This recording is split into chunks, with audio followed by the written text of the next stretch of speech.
Bienvenue à la mini-méditation du mercredi de l'Institut biblique belge. Comment avoir un ministère bien rempli? En fait, c'est facile. Il suffit de dire oui à toutes les invitations, toutes les sollicitations. Vous aurez des membres d'église qui vous demanderont de faire quelque chose, des contacts, la ville, d'autres églises, et voilà, vous avez un ministère bien rempli.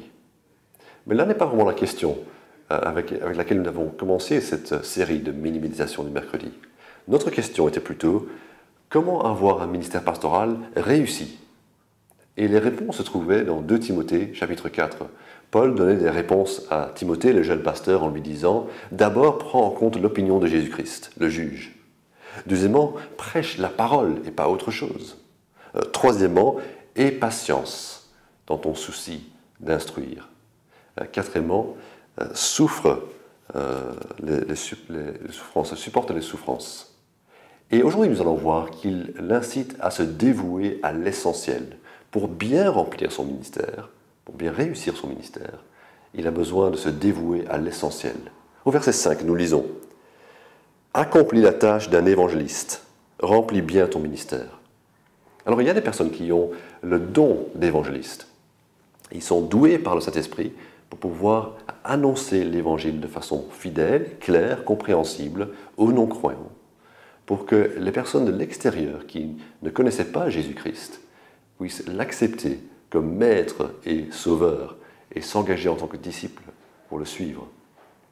Pourtant, la Bible n'indique pas que Timothée avait le don d'évangéliste.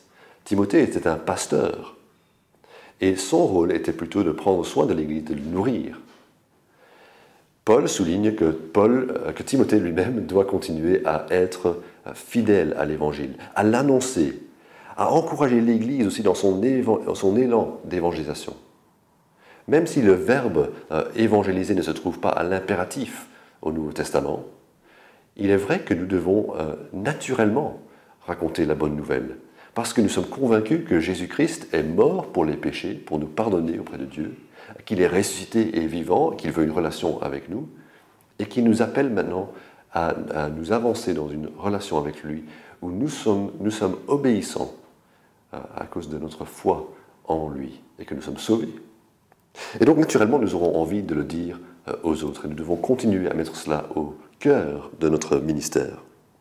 Est-ce que je peux vous demander, est-ce que dans votre cahier de charge, dans vos activités, cela est encore ressenti comme quelque chose de primordial, d'annoncer l'Évangile à des non-croyants afin qu'ils soient sauvés?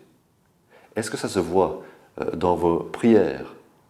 Si vous êtes membre d'Église, je vous encourage à prier pour vos pasteurs afin qu'ils fassent la tâche de l'évangéliste et que vous, en tant que membre d'Église, soyez encouragés et enthousiastes pour évangéliser aussi.